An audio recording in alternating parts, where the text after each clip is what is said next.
오늘 이 말씀으로 빛들로 나타내며라는 제목으로 함께 하나님의 말씀을 보기로 원합니다.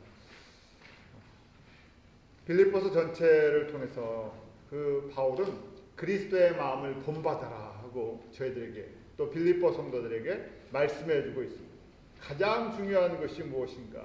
우리가 하나님의 그 십자가의 복음으로 말미암아 예수 그리스도의 십자가의 복음으로 말미암아 구원을 받은 하나님의 백성이 가장 중요한 것, 결국 신앙의 성숙도는 그리스도의 마음을 품느냐 품지 않느냐, 그리스도의 마음을 얼만큼 담아가느냐가 신앙의 성숙도라는 것이죠. 그래서 2장에 그리스도 안에서 너희는 이 마음을 품으라 곧 그리스도 예수의 마음이니 하고, 예수의 마음을 품으라고. 그 예수의 마음이 무엇인가? 한마디로 겸손이었죠. 지난 시간에 저희가 그리스도의 마음, 겸손에 대해서 보았습니다. 겸손, 하나님의 겸손이라는 것은 남을 나보다 높게 여겨주는 것이, 세상적인 가치가 아니라 한 사람 한 사람이 하나님께서 귀하게 여기시는 영혼이기 때문에 항상 장점을 봐주는 것, 나보다 남을 높게 여겨주는 것, 낮게 여겨주는 것. 남을 나보다 높게 여겨주려면요, 나의 약점을 볼 줄 알아요. 내가 완벽하다고, 나는 깨끗하다고, 나는 온전하다고 생각하면 내가 남들을 룩다운하게 돼 있죠. 무시하게 돼 있습니다. 그런데 나의 약점을 보면요, 내 약점을 볼 줄 알면 남을 무시할 수가 없죠. 두 번째는 그리스도의 겸손이라는 것은 항상 이타적인 것, 남의 유익을 위해서 모든 동기가 나의 유익을 구하는 것이 아니라 다른 상대방의, 다른 성도의 유익을 구하는 것. 그래서 저희가 선교를 하는 것도 마찬가지죠. 우리 교회의 유익을 구하는 것이 아니라 선교지에 있는 그 영혼들과 교회의 유익을 위해서 구할 때 선교사로서, 또 보내는 선교하는 교회로서의 사명을 감당할 수 있는 것이죠. 그래서 가장 모든 사역에 어떻게 보면요, 저희가 예수님을 믿고 봉사하고 섬기는 모든 사역 속에 그리스도의 겸손이 없으면 결국 헛된 것이라는 것이, 열매가 맺히지 않는 썩은 열매가 맺히는, 온전치 못한 열매, 하나님 앞에 드릴 수 없는 그런 열매가 맺혀서 사람은 기쁘게 할지 몰라도, 우리끼리는 기쁘게 할지 몰라도 하나님 앞에 기쁨이 되지 않는다는 그런 말씀이, 그러기에 예수님의 본을 보여준 것이죠. 지극히 자기가 낮춤으로 겸손하심으로 말미암아 우리에게 생명을 주시며 죽기까지 순종하심으로 하나님께서 모든 이름 위에 뛰어난 이름을, 하나님의 영광을 채워주셨죠. 그러게 이제 그리스도의 마음을 품을 때 우리가 그리스도의 영광에 함께 참여할 수 있는 그런 성숙함의 아름다움이 바로 그리스도의 겸손 가운데 있다는 것을 강조해 줬던 것입니다. 그러면요, 저희가 이 말씀을 보면서 어떻게 우리가 겸손한 마음을 가질 수 있을까? 마지막 때는요, 겸손과 반대적인 사람들이 성공하는 시대예요. 저희가 살고 있는 이 시대는요, 디모데후서 3장 1절처럼 자기를 사랑하는 사람이 더 출세하고요, 더 잘 나타납니다. 돈을 사랑하는 사람들, 자긍하고 교만함을 회방하며 부모를 거역하며 감사하지 않으며 거룩하지 않는 세대다, 이렇게 말씀하고 있습니다. 그래서요, 우리 그리스도인들이 갖고 있는 가치관과 세상이 갖고 있는 가치관이 정반대로 점점 가고 있습니다. 그러면 이럴 때 저희가 겸손을 하기 위해, 겸손한 그리스도의 겸손을 낳기 위해서는 나의 한계성을 항상 깨달아야 돼요. 또 시련 중에 겸손해진다. 연단을 통해서 우리가 겸손해지죠. 시련을 제가 두려워할 필요가 없는 거예요. 또 세 번째, 저희가 자신과의 싸움을 통해서 끊임없이 내가 이 부셔지는, 무너지는 그런 것을, 내가 깎이는 것을 통해서, 내 안에 쓴뿌리가 빠짐을 통해서 내 상처를 성령님께서 치유해 주심으로 말미암아, 그리고 마지막으로 그 모든 것을 가능케 하는 것이 그리스도의 말씀을, 하나님의 말씀을 묵상함을 통해서라는 것입니다. 말씀을 통해서는요, 사람이 변화되지 않습니다. 말씀 외에는 우리를 변화시킬 능력이 없죠. 그래서 말씀을 나에게 비춰보는 것, 매일 말씀을 나에게 거울과 같이, 또 하나님의 말씀이 내게 그 치유하는 칼과 같이 그렇게 임할 때 내 안에 진정 겸손한 열매가 맺혀가는 것이죠. 이 과정이 없이는, 이것도 한 번에 되는 것도 아니고 조금씩 제가 성장하는 것처럼 이렇게 이 과정을 겪을 때 저희가 그리스도의 그 마음을 조금씩 품어가는 성숙함이 얼마나 맺힐 수 있다는 것입니다. 자, 오늘은요, 그러면 저희가 구체적으로 이렇게 그리스도의 마음을 품는 이것을 깨달았어요. 이 그리스도의 마음을 품는 것, 그리고 예수의 마음을 품는 것이 성숙함이고 이것이 상급이고 하나님의 영광을 드러낼 수 있는 길인데, 그럼 어떻게 해야 되느냐? 오늘 12절에 사도 바울은요, 그러므로라고 시작합니다. 그러므로라는 것은 그리스도의 겸손이 그리스도의 마음을 품는 것이 이렇게 중요한 것을 알았으면 그러므로라고 적용하는 것이죠. 어떻게 해야 되느냐? 그런데 구원을 이루라고 말씀하고 있습니다. 12절 말씀입니다. 우리 12절 천천히 한번 다시 같이 읽어볼까요? 시작. 그러므로 나의 사랑하는 자들아, 너희가 나 있을 때뿐 아니라 더욱 지금 나 없을 때에도 항상 복종하여 두렵고 떨림으로 너희 구원을 이루라. 지금 바울이 로마 감옥에 앉아 있잖아요. 가택연금 상태에 있습니다. 내가 없어도 더 구원을 이루도록, 열심히 구원을 이루도록 그렇게 격려하고 도전하라 하는 얘기죠. 구원을 이룬다는 이 말씀을 저희가 세 가지로 생각해 볼 수 있습니다. 이미 구원받은 사람들 아니에요? 예수님 믿고 우리가 그러잖아요. 예수를 마음으로 믿고 입으로 시인하면 구원을 받는다, 그렇게 얘기를 하죠. 구원을 받았는데 구원을 이루다는 것은요, 진행형인 표현이 있잖아요. 무슨 구원을 이룹니까? 한번 구원 받았으면 됐지요, 이렇게 생각하죠. 그래서 구원이라는 것에는요, 세 가지의 의미가 있습니다. 이 구원이라는 단어 속에는요, 첫 번째는 과거적인 의미가 있어요. 구원 받았다 하는 것은요, 저희가 과거형인데, 내가 예수를 믿고 구원 받았다 하는 것은요, 신분의 변화를 얘기하는 것입니다. 쉽게 말해서요, 저희가 미국에 와서 시민권을 받으면요, 미국 시민권자가 되죠. 신분의 변화가 일어납니다. 십자가의 예수 그리스도를 내가 마음으로 믿고 입으로 시인하면요, 우리 안에 신분의 변화가 일어납니다. 세상 사람에서 누구의 자녀예요? 하나님의 자녀. 우리가 옛날 습관 그대로, 한국에서 내가 갖고 왔던 습관 그대로 있어도요, 시민권 인터뷰에서 시민권 받으면 미국 시민 되잖아요. 저희가 지금도 꼭 김치랑 밥을 먹어야 되는데 저희가 신분상은 시민권자가 돼버렸잖아요. 그것처럼요, 내가 예수님을 믿고 과거의 삶을 내가 다 청산하지 않았어요. 옛날 모습 그대로예요. 그런데 예수님이 나를 위해 죽으시고 내가 죄인이었던 겁니다.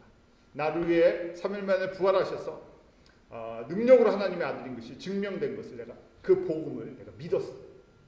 그래서 신분의 변화가 일어난 것입니다. 그것이 과거적인 의미의 구원이에요. 구원받았다 하는 것이죠. 신분의 변화가 일어났다는 것이죠. 두 번째는요, 현재적인 의미가 있습니다. 현재적인 의미는요, 지금 상태에서 성숙과 성화의 과정이라는 것입니다. 얼마나 예수님을 닮아가느냐 하는 것입니다. 내가 예수님을 알고 나의 하나님을 내가 아버지라고 고백하는데 아버지를 닮아가는 과정. 내가 거룩하지 않은 사람이었는데요, 내 안에 성령님이 임하심으로 말미암아 거룩한 존재로 변화되어가는 과정. 지금 그래서 그 과정을 우리가 구원을 이룬다 하는 것이 진행형입니다.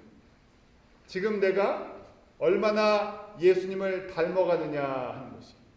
반대로 신분의 변화가 있는데, 저희가 구약의 출애굽의 사건, 광야의 사건 속에서도 알지 않습니까?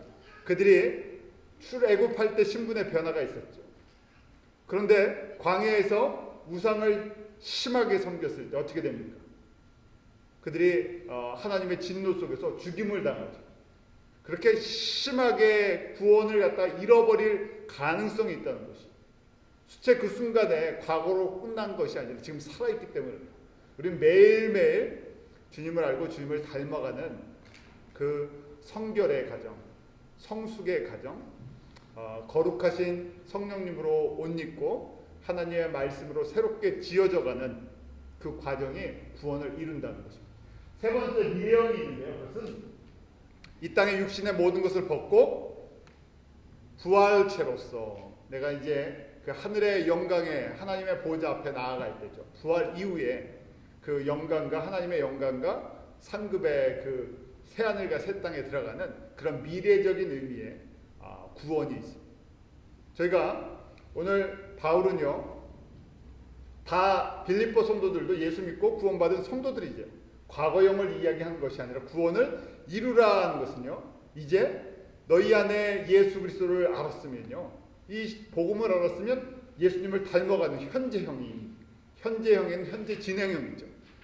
이 거룩함과 그 다음에 성결함에 참여하라는 것이, 우리가 일반적으로 예수 믿고 구원받으면 그만이 아니라 거기서부터 신앙생활이 시작되는 것이에요. 신분의 변화는 웬만해서 일어나지 않지만 그 한번 구원받은 자녀들은요, 그 구원받은 걸 잃어버리지 거의 않죠. 그렇지만 그 다음에 숙제가 구원을 이루어 나가는, 예수님을 닮아가는 그런 모습이 저희한테 필요하다. 그것 때문에 지금 이렇게 기록하는 거예요. 예수님을 처음 믿었을 때 우리가 거듭났다 그렇게 얘기해요. born again, 다시 태어났다. 우리 거듭 막 이렇게 어린아이를 생각하면 돼요. 어린아이가 한 살에서 뭐 태어나면서 한 살까지 부모의 마음을 알 수 있습니까?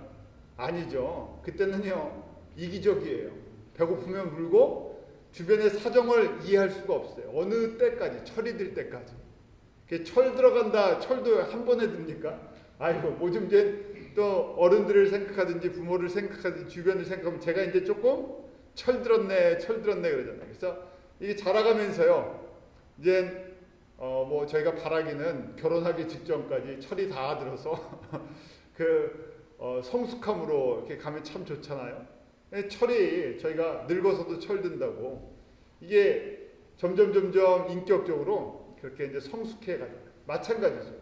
우리가 예수님을 신분의 변화가 일어났다고 저절로 막 그냥 신앙이 확 성숙해지지 않습니다. 내가 한번 뜨겁게 기도원이나 아니면 부흥회 때 은혜를 받았다고 갑자기 성숙해지지 않습니다. 그것은요, 한 번에 잘 먹는 음식과 같아요. 우리가 음식 한 번 잘 먹다고 키가 갑자기 뭐 한 10cm, 20cm 쭉 큽니까? 안 크죠. 과정이라는 것이 꼭 필요합니다. 조금씩. 마찬가지로 그러기 때문에 바울은 지금 구원받은 빌립보 성도들에게 이제 너희들 두렵고 떨림으로 이 구원을 이루도록 하라 라고 얘기를 해요. 그럼 왜 두렵고 떨림으로 구원을 이루어야 되냐? 왜 두렵고 떨리는가 하는 말이 나오죠. 두렵고 떨림이라는 거, with fear and trembling인데요. 저희가 광야의 그 40년을 생각하면요, 두렵고 떨리는 것들이 있어요. 왜냐하면 구원은 받았지만 순종하지 못하고 말씀으로 거룩해지지 않고 성숙해지지 않는 어떤 결과가 나옵니까? 저희가 약속의 기업을 받지를 못해요. 영광의 그 하나님의 영광을 보고만 있지 그것을 누릴 수가 없죠. 두렵고 떨린다는 거, 하나님께서 베푸시는 그 하늘의 영광을 볼 때요, 저희가 나 같은 존재가 그것을 하늘의 기업을 받을 수 있다는 것을 한번 생각해 봐야 되겠죠. 또 반대로요, 광야의 특징을 보면요, 두렵고 떨리는 것을 생각해 볼 수 있어요. 우리가 지금 출애굽기를 묵상을 했죠. 광야에서는 끊임없이 불평을 해요. 사람들이 불평하는 이유가 무엇인가? 하나님을 신뢰하지 못하고 애굽의 생활이 더 좋았다고 자꾸만 애굽에 매여 있고요. 과거, 옛날이요 하면서요. 그러면서 하나님 안에서 주시는 그 약속의 기업을 보지 못하죠. 거꾸로 조금만 힘들면 어떻게 됩니까? 다시 옛날로 돌아가고 싶어요.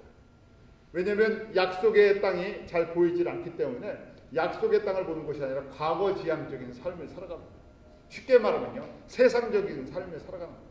내가 세상에서 어떤 유익을 받을까 하는 것 때문에 세상적인 유익이 중요하니까요, 하나님의 그 주시는 기업과 영광을 보기보다는 세상적으로 내가 돈이 되느냐 안 되느냐, 세상적으로 내가 이게 명예가 되느냐 아니냐, 이거에 매여 있으니까 이 결국은 하나님의 영광과 점점 이 구원과 점점 멀어지는 삶을 살죠.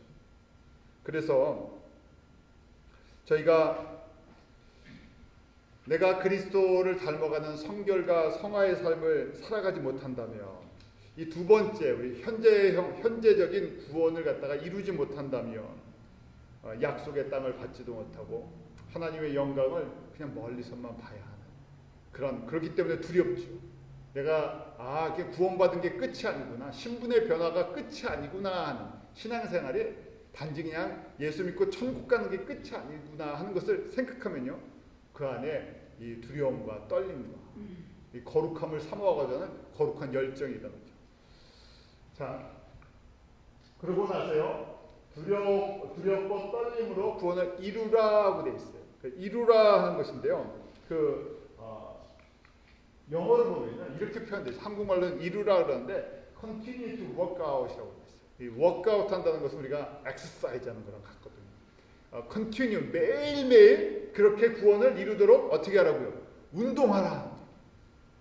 우리 요새 건강 때문에 건강 여러 가지 규칙들이 있잖아요.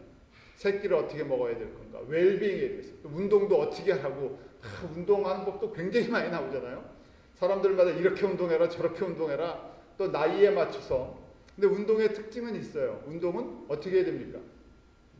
계속 해야 돼요. 몸이 그걸 알고 있대요. 몸이 우리가 최소한 어떤 운동을 하든지, 걷기를 하든지, 무슨 운동을 하든지 일주일에 3번은 해야 된다. 최소한. 왜냐하면 3번을 하면 몸이 기억을 한다. 만약에 내가 조깅을 한다, 하루 30분씩 내가 뛴다 그러면 일주일에 한 3번은 그렇게 30분씩 뛰어줘야 된다. 그러면 몸이 그걸 기억을 해요. 그 메모리 시스템이 있어갖고요. 내가 30분은 뛰고 견딜 수가 있다. 그러면서 이제 인내도 길러주고요, 힘도 길러줘요. 처음은 힘들죠. 처음은 30분을 뛰려고 그러면 헉헉 숨이 막히고요, 다리도 아프고 이제 몸이 아이고 힘들다 그러는데, 그렇게 해서 조금 힘들어도 이렇게 조금 천천히 그렇게 해서 한 달, 2달 지나가면 몸이요, 그거 갖고 힘들다고 생각하지 않아요. 땀이 기분 좋게 땀이 나죠. 그러면서 그걸 유지를 해나갑니다. 조금 더 하고 싶으면요, 조금 더 늘릴 수가 있어요. 그럼 그 늘리는 것만큼 조금 힘들다가 다시 몸이 기억을 하고요, 견뎌요. 그래서 30분 뛰다가 40분 뛰고 나중에는 1시간을 뛰어도 견딜 만큼 한 1년, 2년 이렇게 지나가면 몸이 만들어지죠. 영적으로도 똑같은 원리입니다. 영적으로도요, 내가 전혀 워크아웃 하지 않는데 몸이 제가 저절로 거룩해지고요, 저절로 예수님 알아가고요, 성숙해지지 않습니다. 우리가 빌립보 성도들 뿐만이 아니라요, 빌립보 교회는 특히 바울이 굉장히 사랑하는 교회였죠. 바울과 함께 동역하는 교회였어요. 그럼에도 불구하고 바울이 강력하게 너희들 예수 그리스도의 마음을 품는데, 이 품는 것이 한두 번 하는 것이 아니라 어떻게 하라고요? 매일 이 구원을 이룬다 하는 표현을 다시 얘기하면 예수의 마음을 매일 품는 운동을 해야 한다는 것이에요. 그러면 조금 양이 늘어나고요, 힘이 생기고요, 예수님의 마음에 조금씩 뿌리가 내린다는 거예요. 아니, 저희가 식물을 심어도 그렇잖아요. 나무를 심어도 나무가 저절로 그냥 1년 사이에 뿌리가 쫙 내려서 그냥 갑자기 큰 나무가 되지 않죠. 대추나무를 심고 대추를 따려면 몇 년을 기다려야 되는지, 감나무를 하나 심고 감을 하나 따려면 몇 년을 기다려야 되는지 시간이 필요하죠. 마찬가지로요, 저희가 그래서 지금 그리스도의 겸손을 품는 것, 그리스도의 마음을 품는 걸 아는 것은 지식입니다. 근데 그 지식이 내 안에서 매일매일 워크아웃 될 때, continue to work out, 매일매일 내가 그리스도의 마음을 품으려고요. 품는 법 저희가 알잖아요. 나의 연약함을 정직하게 고백하고요, 그 다음에 내가 두렵고 떨림으로 하나님의 말씀을 묵상하면서 내 안에 있는 그 문제들을 정직하게 고백하면서, 내 안에 예수님을 닮은 모습이 없습니다. 심령이 가난한 자는 복이 있나니, 그것처럼요. 내 안에 예수님 닮는 모습이 없는 것을 정직하게 고백하면서 닮고 싶습니다. 말씀은요, 그것을 우리 가능케 해주세요. 주님의 마음이 무엇인지를 알게 해주고요, 그 주님의 마음이 말씀 속에서 우리 안에 뿌리가 내리죠. 그러니까 말씀을 읽는 것조차도 하지 않는데 그리스도를 닮아간다? 거의 불가능하죠. 내가 정직하게 그리스도의 이 마음을 품으려는 성결에 이런 욕망이, 성결에 열정이 없는데 내가 저절로 성결해진다. 저희 한국 교회도 그렇고요, 대부분의 이제 교회의 역사가 그렇지만 하나님이 과정을 이렇게 허락하시는 것 같아요. 어떤 과정이냐면 처음에는 숫자적인 부흥을, 눈의 외형적인 부흥을 허락했어요. 그래서 복음을 쉽게 듣게 하고요, 막 교회가 성장하고 성도들이 늘어나게 합니다. 그런데 그때가 딱 지나면요, 이제 성숙함에 대한 도전을 주세요. 처음부터 저희가 성숙해지지 않죠. 그냥 외형적인 그런 모습으로 늘어나다가요. 어느 순간 때가 되면요. 환난도 있고 핍박도 있고 교회에 대한 도전도 있고 그러면서요. 이게 이 안에 예수님을 닮아가는 모습들이 필요하구나. 이 예수님 닮지 않으면 외형적으로 쌓는 신앙은 쉽게 무너진다는 것을 알게 해주시죠. 그래서 지금 이 바울은 이 모든 것을 깨닫고요. 빌립보 성도들에게 너희는 그리스도의 마음을 품어야 되는데 어떻게 해야 되느냐? 이것이 구원을 이루는 것이다. 그리스도의 마음을 품는 것이 무엇인가? 현재적인 의미에서 구원을 이루어 나가는 것이다. 두렵고 떨림으로 자신을 돌아보면서 매일매일 영적인 운동을 하는 거예요. 매일매일 영의 음식을 먹고 소화하고 배설하는 이걸 잘 하라는 얘기예요. 그렇게 해서 계속 해나가면 언젠가 보면 나도 모르는 사이에 그렇게 성숙한 거룩한 성결의 모습들을 만들어 나간다는 것이죠. 심슨 목사님도요. 100년 전에 이것을 깨달으신 거예요. 저희가 그래서 저희 CMNA의 사중복음을 이야기하잖아요. 예수 그리스도는 우리의 구원의 이게 순서 이게 점진 똑같은 의미예요. 바울이 갖고 있었던 이 서신서의 내용을 정리해 놓은 거랑 똑같아요. 복음서의 내용. 첫 번째는 예수는 구원의 주다. 처음에 십자가 예수 그리스도를 만나면서 예수님만이 나의 구원의 주님이십니다. 고백을 해요. 그 다음에 구원을 이루어 나가는 것이에요. 그러다 보니까 정말 매일매일 삶 속에서 무엇이 중요하다고요? 성결이 중요하다는 걸 깨달아요. 그래서 예수님은 내가 스스로 성결해지는 것이 아니라 예수님이랑 매일 동행하고 말씀 속에 묵상하고 주님을 닮고자 하고 성령의 보혜사 성령님의 인도하심을 받을 때 내가 성결의 주님을 만나는군요. 성결케 하시는 예수님이 나를 성결케 하시는 분이시군요. 이 단계가 있어요. 이게 2단계. 그 다음에 뭐라고 고백을 합니까? 세 번째, 신유의 그때 진정한 의미의 치료하시는 하나님을 만난다는 것이. 우리의 내면을 치료하시고요. 우리의 외면도 치료하시고요. 다른 사람도 격려해주고요. 다른 사람도 살리고요.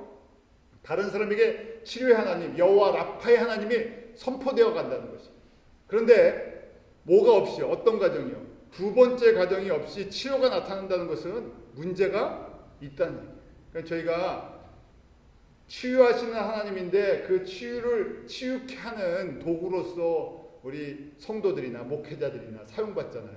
그런데 내가 하나님께서 나를 통해서 능력을 나타내기를 원하시는데 내 안에 성결의 열매가 없다. 그러면요. 이것이 나에게서 오는 이것이 하나님으로부터 오는 능력이 아니라 결국은 썩는 것으로부터 오는 능력이 된다는 것이 결론적으로 그렇다는 것이 그 능력이 결국은 하나님의 영광을 나타내지 않기 때문에 문제가 심각해진다는 것이. 그래서 저희가 이것이 빌립보 교회들에게 주시는 말씀이었지만요. 초대교회에도 똑같은 문제가 있었어요. 왜냐하면 성숙함에 대한 구원을 이룬다는 것에 대한 사람들이 그런 생각이 없이 예수를 믿고 바로 능력이 나타나는 것에 대해서 항상 우리는 보이는 것에 약하잖아요. 지금도 이 시대도 마찬가지예요. 사람들이 능력을 사모하는데 그 능력을 사모하면서도 거룩함을 추구하는 성결을 추구하는 이 모습이 없을 때는요. 심각한 문제를 갖고 올 수 있다는 것을 저희가 이 말씀을 통해서 보게 되죠. 자, 이렇게 이루라 하는 것은요. 명령형이에요. 옵션이 아니라 구원을 이루라 하는 것은 구원받아라 하는 거랑 똑같아요. 예수 믿고 구원을 받아야죠. 그래서 저희가 심판에서 생명으로 옮겨지는 거예요. 이것처럼 이거는 선택의 여지가 없는 거예요. 현재형 내가 살아있는 매일매일 살아있는 동안에는 이 예수님의 구원을 이루어 나가고 그리스도의 마음을 품는 것은 명령형이고요. 그 다음에 동시에 현재형이고요. 진행형. 내가 오늘 지금 해야 할 일이라는 거죠. 이것이 봉사하는 것과 섬기는 것과 어떤 것보다도 우선순위가 있어요. 왜냐하면 이것은 이제 쉽게 말해서요. 내 인격이 누구의 인격으로 변화되는 것입니까? 예수님의 인격. 인격이 변화되지 않고 일을 하게 되면 그 다음 이제 문제가 생깁니다. 어떻게 구원을 이룰 것인가 하는 것인데요. 그 다음 13절에 이렇게 나옵니다. 그러면 두렵고 떨림으로 구원을 이루라 하고 명령을 줬는데 그럼 어떻게 이룰 것인가? 자, 그 구원을 이루게 하는 과정을 이렇게 설명해 있어요. 빌립보서 2장 13절 같이 한번 읽습니다. 시작. 너희 안에서 행하시는 일은 하나님이시니 자기의 기쁘신 뜻을 위하여 너희로 소원을 두고 행하게 하시나니. 누가 행하신다고요? 내 안에 구원을 이루게 하는 것은 내가 아니라 하나님이 행하십니다. 내가 행하는 것이 아니라 내 안에 나를 거룩하게 하시는 분이 성령님이시다. 하나님이 행하시는 것이죠. 그래서 우리가 두 번째 그 사중복음의 두 번째 성결의 예수는 성결의 주님이십니다. 예수님의 마음을 품읍시다 하지만 예수님의 마음을 품도록 하시는 분이 바로 예수님이시라는 거예요. 그 의지해야 되는 거예요. 이건 사람의 방법으로 만들어지는 것이 아니라 주님께서만이 주님의 마음을 주세요. 예수님만이 성령을 통해서 우리에게 주세요. 그래서 우리에게 돕는 보혜사를 주신 것이 보혜사 성령님이시죠. 보혜사 성령님이 하시는 일이 무엇인가? 우리 안에 예수의 마음을 품도록 해주십니다. 우리가 거룩한 성전으로 지어져 가게 하십니다. 그러니까 절대적으로 우리가 이 구원을 이루기 위해서는요, 보혜사 성령님의 도움 없이는 불가능합니다. 그 보혜사라는 뜻 저희가 알고 있지 않습니까? 우리 파라클레이토스, 우리 옆에서 도와주시는 분이시죠. 그러니까 어떻게 해야 된다고요? 꼭 초청을 해야 돼요. 인바이트. 내가 기도할 때도, 찬송할 때도, 말씀 볼 때도 항상 누구를 초청을 하셔야 된다고요? 목사님이 아니라 성령님, 보혜사 성령님, 나에게 오셔서 내가 지혜가 없으면 지혜를 주십시오. 믿음을 주십시오. 내가 영적인 눈이 좀 떠지게 해주십시오. 하나님의 말씀에 이 분별력이 있게 해주십시오. 내 안에 예수님을 알고 예수님을 닮아가고자 하는 거룩한 그런 열망이 일어나게 해주십시오. 내 안에 두 마음이 싸우는데 누구나 다 두 마음이 있잖아요. 주님을 알고 주님을 닮아가고 싶은 마음이랑 옛 과거의 내 성품, 내 인격이 있는데 나는 날마다 죽고 예수님이 살아나게 좀 내 안에서 역사 좀 해주십시오. 그냥 놔두면 나는 살고 자꾸만 성령님은 죽어가요.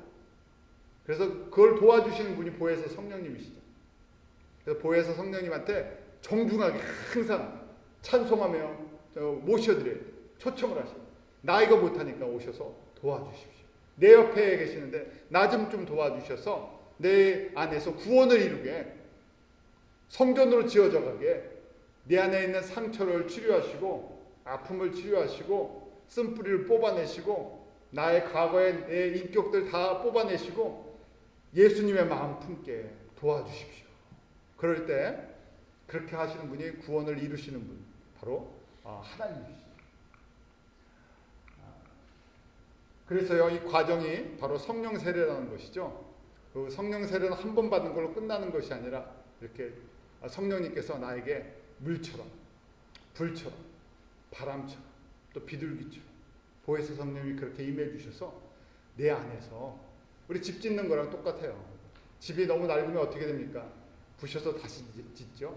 그것처럼 우리의 집이, 내 인격의 집을 성령님께서 다 부수시고 이 안에서 성령의 거룩한 전으로 지어져 가게, 그렇게 고백을 해요.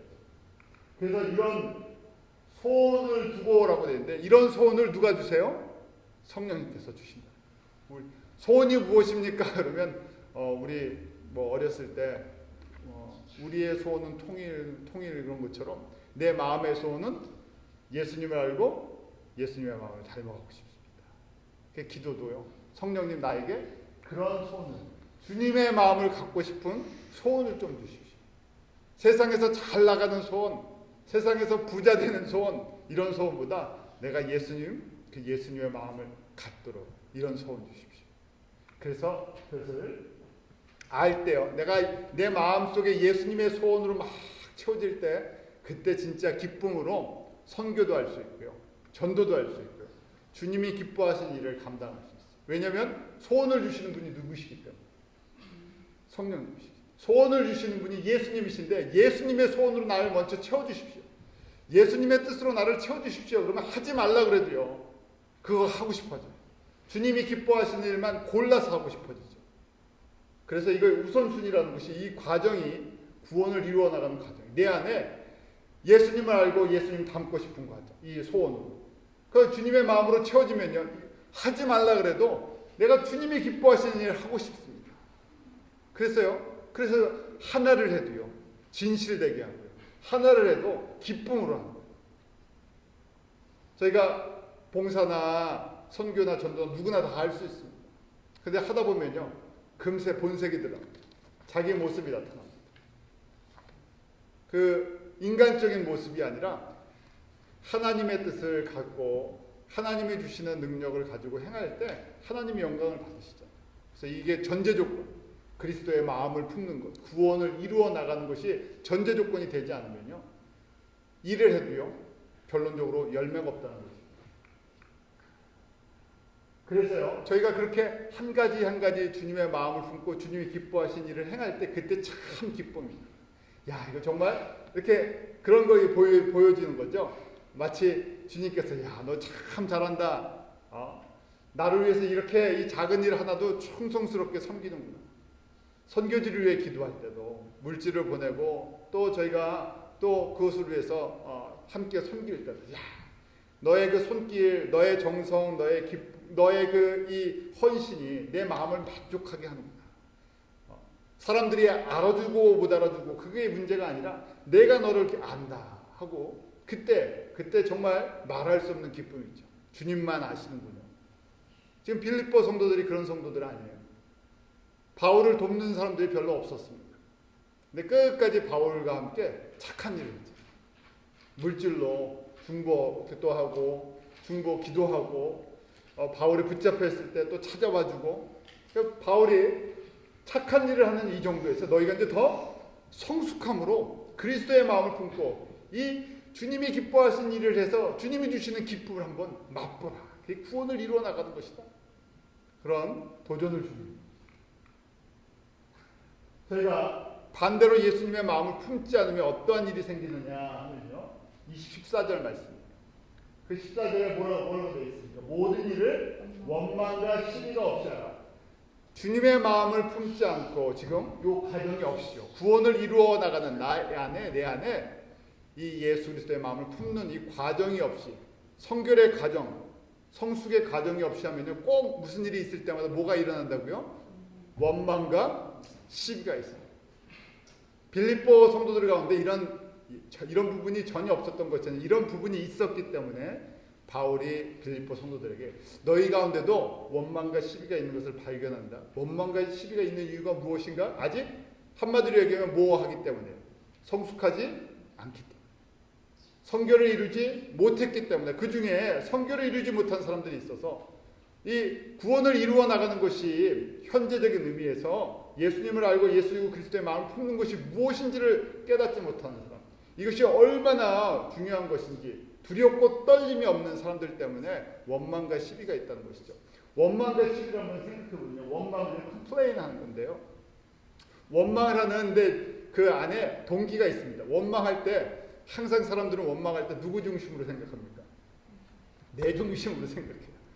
원망할 것이 있으면요. 이 원망을 한다는 것은요. 나는 괜찮은데 다른 사람이 문제가 있다는 거예요. 그래서요. 원망 속에는요. 자기 의의가 드러나는 것이고요. 원망 속에서는요. 항상 자기 중심이에요. 그 다음에 시비라는 것이죠. 아뷰한다는 게 있는데요. 이 시비라는 것은요. 그 안에 보면 갈등을 일으키는 마음들이 있는 것이죠. 불완전한 것. 누구에게나 다 자기 의의 기준, 자기 그 동기, 그 다음에 이 시비라는 것은요, 악한 생각, 불안한 생각, 의심 이런 것들을 다 포함하고 있는데요. 쉽게 말해서 분열하는 마음. 마귀는요, 파괴적인 성품을 갖고 있어요. 우리가 세속적인 성품을 갖고 있다는 것은요, 이 파괴적인 것이 있어요. 우리가 기독교인의 그 스피릿은요, 우리 성령의 스피릿은 어떻게 보면 윈윈 스피릿이에요. 너도 살고 나도 살고. 예수 그리스도가 죽음으로 말미암아 우리가 생명을 얻는 것이죠. 이타적인 것이죠. 그러니까 너도 살리고 너가 사는 것이 내가 사는 것이. 그런데요, 마귀는요 어떻게 했습니까? 너도 죽고 나도 죽는 거예요. 근데 한국 사람들은 어디에 더 가깝습니까? 너 죽고 나 죽자 그러잖아요. 싸울 때. 예, 너 죽고 나 죽자 그냥 그래 버리잖아요. 그러니까 저희가 싸움이 일어날 때는요, 바로 이게 시비가 일어나잖아요. 둘 다 사는 게 아니라요, 어디 너 죽고 나 죽고 한번 해보자 그냥 부닥치죠. 그러니까요, 이게 뭐냐면 예수님의 마음이 없다는 얘기예요. 아직 성숙하지 못한다. 그래서 성숙하면요, 너 살고 나도 살자. 그리스도의 마음을 품는 것은요, 그러니까 이타적인 것. 우리가 그리스도의 마음을 품고 저 사람을 살려내면요, 나도 산다는 거예요. 이게 참 성경적인 것이요. 세상은 달라요. 어떻게 하면 저 사람을 이용해서 저 사람을 밟고 내가 좀 더 많은 것들을 누릴 것인가, 유익을 누릴 것인가. 그러니까 사람들이 관계를 맺을 때 저 사람이랑 나랑 사귀면 내가 무슨 유익이 있을까? 내가 저기에 가입하면, 내가 저기를 다니면 나에게 어떤 유익이 있을까? 교회를 정할 때도 그렇잖아요. 그래서 저희가 신앙이 없는 사람이나 미성숙한 사람은 항상 내가 저 교회에 가면 무슨 도움을 받을 수 있을까? 어떤 내가 유익을 취할 수 있을까? 그런데 성숙함이라는 것은 어떤 것인가? 내가 저기 가서 어떻게 힘을 줄 것인가? 내가 어떻게 저기서 생명을 줄 것인가? 선교라는 것이 그렇잖아요. 거기 가서 저희가 유익을 얻을 게 뭐가 있겠습니까? 다 쏟아줘야 되는데. 그런데 이것이 예수님의 마음이고요. 성경의 원리, 생명을 주시는 원리잖아요. 예수님께서 우리를 위해서 그 십자가에서 죽으심으로 무슨 세상적인 눈으로 무슨 영광이 있겠습니까? 우리를 살려낸다고요. 죄인들인데 하나님을 멀리하고 하나님과 전혀 상관없이 살았던 세상 속에서 살던 사람들인데 하나님이 우리의 도움을 필요로 하십니까? 아니잖아요. 하나님 우리 없이도요, 하나님의 나라를 얼마든지 세워나가실 수 있고요. 이렇게 복잡하게 사람을 뭐 지어갖고 뭐 타락하고 이거 구원하시려고 뭐 이런 복잡한 가정을 하십니까? 다 한 번에 다 태워버리고요. 내가 다시 아무것도 없는 데서 다시 새하늘과 새 땅 다 짓고 사람도 다시 짓겠다. 아예 이런 과정 만들지 않겠다. 얼마든지 하실 수 있어요.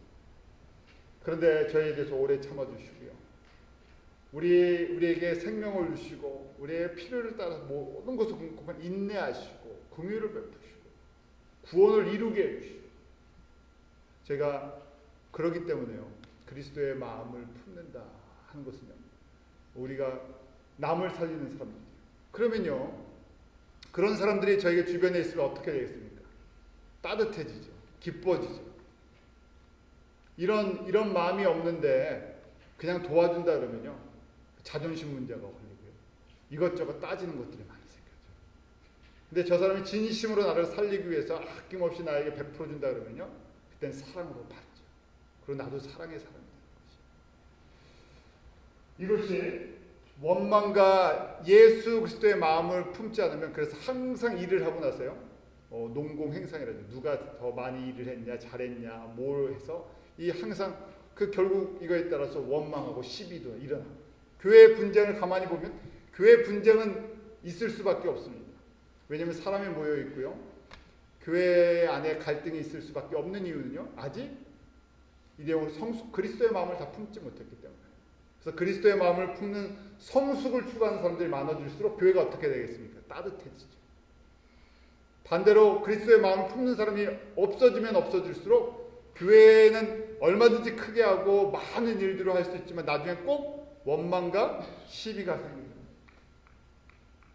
자, 그래서요. 구체적 결론이에요. 15절에 보면 이는 너희가 흠이 없고 순전하여 어그러지고 거스리는 세대 가운데서 하나님의 흠없는 자녀로 세상에서 그들 가운데 빛들로 나타나며 왜 구원을 이루도록 두렵고 떨림으로 구원을 이루어 나가야 됩니다.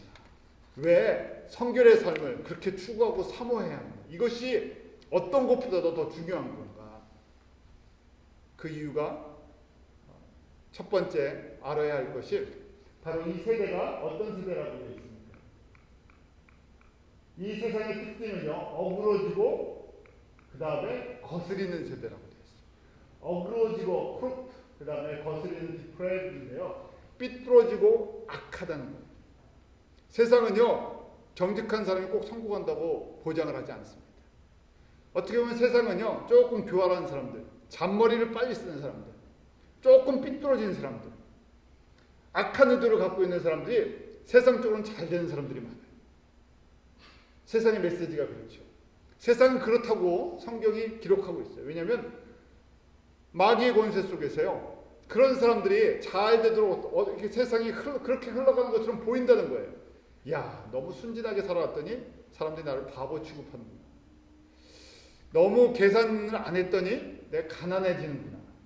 그랬어요. 세상은 이렇게, 세상의 모습은요, 어그러지고 거스리다. 왜 사람들이 그러지? 아, 그렇죠. 사람들이 삐뚤어져 있기 때문에. 점점 삐뚤어지잖아요. 마찬가지로 그럴 때 이런 세상 속에서 우리가 빛이다, 소금이다 예수님은 말씀하시는데, 제자들이, 예수님의 제자는 소금과 빛이잖아요. 근데 어떻게 하면 소금과 빛을, 그 소금의 짠맛을, 빛의 그 밝음을 나타낼 수 있는가? 그것이 어디에서부터 온다고요? 능력이 그리스도의 마음을 품는 것에서. 성결이 결국 능력이 된다는 것이죠. 그래서 하나님 자녀의 특징은 무엇인가? 거기에 반대되는 개념을 썼어요. 흠이 없고 순전하다. 흠이 없다, blameless. 비난받을 게 없다. 저 사람은 정말 그리스도 안에서, 저 사람은 예수님을 믿어도 참 정직한 사람이죠. 저 사람은 비난할 게 없어요. 교회에서나 세상에서나 어떻다는 것이에요. 겉과 속이 같은 사람입니다. 우리가 비난하는, 저 사람 기독교인인데 교회에서는 목사, 장로, 집사인데 세상에서는 세상 사람보다 더 어그러지고 삐뚤어졌다 그러면요, 사람들이 그때부터 욕하는 거 아니에요. 지금 기독교가 욕을 먹는 많은 이유 중에 이거죠. 교회에서는 거룩하다고 하는데 그 사람들이 세상에 나와서 정치라든지 사업을 하든지 세상 사람보다 더 비열하게 그 방법을 쓰고 그러면요, 저 사람 이상한 사람들이라고 막 기독교에 대해서 막 욕을 하는 거죠. 빛이, 저희 그래서 여기 보면요, 이 빛이다라는 게 있어요. 빛들로 나타나는데 이 빛이라는 얘기예요. 이 빛은 등불이라는, 그런 원어에 들으면 등불이라는 것이에요. 항해라면 등대가 있잖아요. 우리 바닷가에 등대가 빛을 정확하게 발휘해야, 빛을 내줘야지 등대 기능을 해갖고요, 배들이 움직여 나갈 수가 있죠. 저희가 활주로도 그렇고요, 항공기를 이렇게 해주는 또 불빛들이 있잖아요. 만약에 불빛이 없으면, 활주로에 불빛이 없으면 어떻게 됩니까? 어디에 착륙을 해야 될지 알지 못했어요. 대형 사고가 일어날 수 있죠. 그러니까요, 빛인데 저희가 등인데요, 예수님께서도 말씀하시죠. 우리 마태복음 25장 그 열처녀 비유하는 것처럼요, 슬기로운 처녀는 우리 다 등을 갖고 있는 등대와 같은 사람인데요, 뭘 갖고 있지 않으면요, 기름을 갖고 있지 않으면 뭘 발휘를 하지 못합니까? 빛을 내지 못합니다. 예수님의 제자인데요, 팔복의 삶을 살지 않으면 뭐가 되지 않는다고요? 소금과 빛이 되지 않아요. 소금이라는 이름을 갖고 있는데 신부는 소금 이렇게 써 있어요. 그래서 저희가 슈퍼마켓 가서 소금이라고 샀는데요, 국에 부었는데 무슨 맛이 난다고요? 맹탕 맛이 나는 거예요. 그러면 어떻게 하겠습니까? 버려버린다는 얘기죠. 이거 분명히 등으로 샀는데요, 등으로 샀는데 불을 붙이는데 불이 붙질 않아요. 전혀 기능을 하지 못해요. 버릴 수밖에 없다. 저에게 주시는 바울을 통해서 빌립보 성도들에게 도전을 주시는 거예요. 너희들 나와 함께 동역하고 착한 일을 하는데 이거 여기서 멈추지 말고 성숙함으로 나가. 성결을 추구하라. 그리스도의 마음을 품어라. 그렇지 않으면 어그러지고 거스리는 이 세대에서 뭐가 되지 않는다고요? 빛이 되지 않는다. 다시 얘기하면요, 복음을 전하는데 열매가 제대로 맺히지 않는다는 것이에요. 저희가 진정한 의미의 선교와 전도는요, 성결한 사람이 그 던지는 한마디의 말과 삶을 통해서 온전히 변화되는 한 사람의 열매가 있을 때, 그때 하나님이 보시기에는 진짜 열매다 아니다 하고 그때 판단하신다. 자, 이것이 바로 성결의 능력이에요. 빛은요, 이 순전하고 그 다음에 흠이 없는 하나님의 자녀가 그 십자가의 복음을 증거하며 말씀대로 순종하며 살아갈 때, 그때 빛의 능력이 나타나기 시작한다는 거예요. 바울이 이렇게 하는 권면의 목적이 있습니다. 빌립보 교회를 향해서 이렇게 주시는 메시지의 결론이 있어요. 16절 우리 한번 같이 읽습니다. 시작. 생명의 말씀 발표 나의 다름질도 헛되지 아니하고 수고도 헛되지 아니하므로 그리스도의 날에 나로 자랑할 것이 있게 하려 합니다. 첫 번째요. 바울이 이렇게 강하게 권면을 하는 빌립보 성도들에게, 가장 사랑하는 교회에게 이렇게 권면하는 이유가 있어요. 너희가 착한 일을 하는 것, 나의 복음을 위해서 물질로 기도로 헌신하는 걸 아는데요. 왜 이렇게 그리스도의 마음을 품는 것이 이렇게 중요한 줄 아냐 하면서요. 첫 번째 이유는 모든 살기의 수고가 헛되지 않게 하려고 라고 되어 있습니다. 나의 다름질도 헛되지 아니하고 수고도 헛되지 아니한다. 무슨 얘기냐면요. 뭐가 없으면요. 내가 복음을 전하고 가리키고 능력을 행하고 그 안에서 교회가 세워졌는데 뭐가 따라가지 않으면요. 그 사람들 안에서 빌립보 성도들이 성령의 9가지 열매를 맺지 못하면, 그리스도의 마음을 품지 못하면 뭐가 된다고요? 내가 한 모든 사역이 헛된 것이 된다는 거예요. 거기 보면 그 헛되다는 표현이 있잖아요. 그 16절에 그 모든 그것이 아무것도 아닌 것이죠. 그 결론은 뭐냐면요. 우리는 그 겉의 열매를 갖고 평가를 하잖아요. 교회가 얼마나 많이 세워졌느냐, 성도가 얼마나 모이느냐, 또 어느 나라 어디까지 섬기느냐 하는 우리가 척도를 갖고 있는 건데요.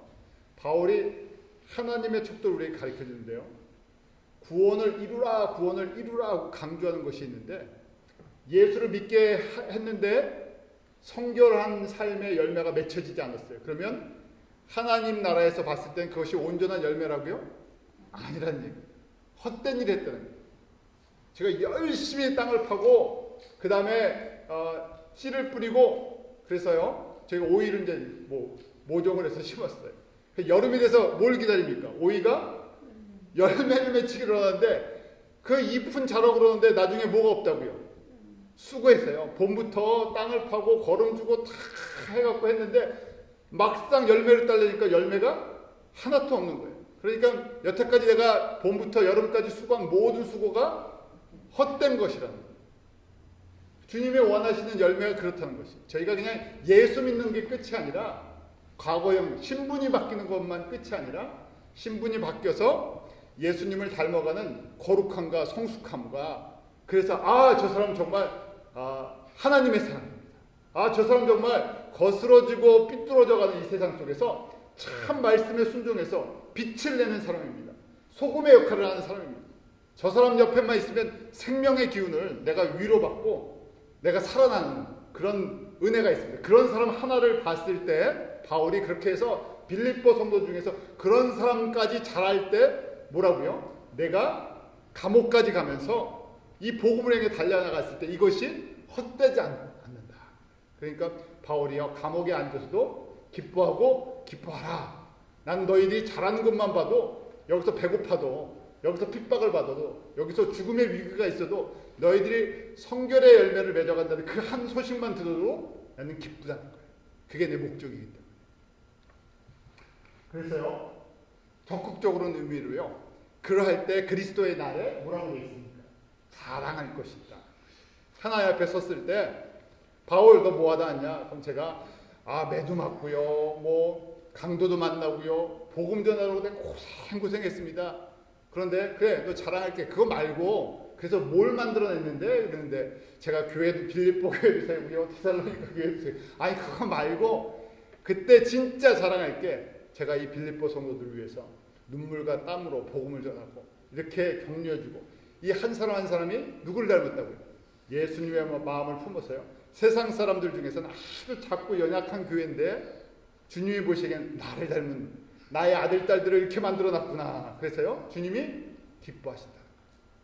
내가 그런 열매를 하나 만들기 위해서 빌립보 성도들이 그런 성숙함에 거룩함에 구원을 온전히 이루어 나가는 그런 성령의 사람들 한 사람 만들기 위해서 내가 그것을 날마다 기도하고 말씀 전해주고 지금까지 쉬지 않고 달려간다는 것이. 그럴 때 너희가 나의 면류관이고 내가 하나님 앞에 섰을 때 내가 하나님께 할 말이 있다.